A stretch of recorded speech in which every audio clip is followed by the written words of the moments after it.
Lejibukuru ya Kizumbi. Lejibukuru.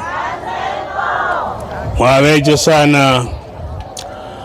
Wale wasionifahamu, naitwa Mtemi Kidora wa pili, Charles Njange, ndio mtemi wa Kizumbi na ndiye mwenyekiti wa watemi wa mkoa wa Shinyanga na makamu wa mwenyekiti wa watemi wa Usukuma.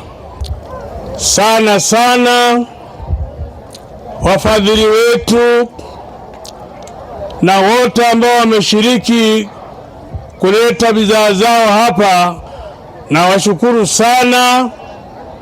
Tuendelee kuwa na moyo wa mshikamano namna hii. Ndugu zangu, tamasha kama hili linaonyesha ni namna gani Tanzania tulivyo na mshikamano. Huwezi ukawa na tamasha kama hili kama hakuna amani.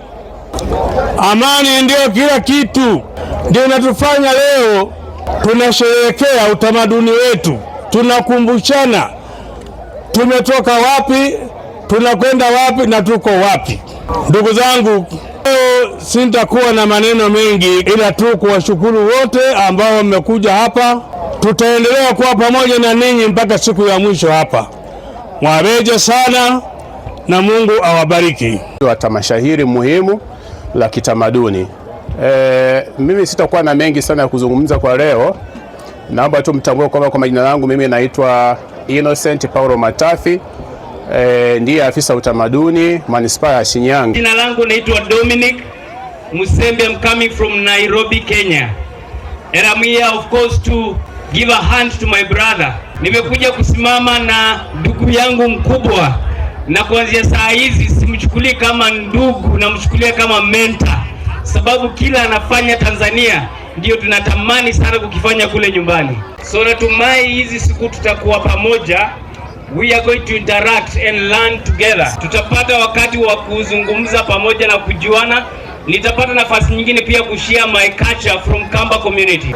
Kwa majina naitwa Esther Omonya. Mimi ni Mluya kutoka Nairobi. Waluya tunasema Oriena.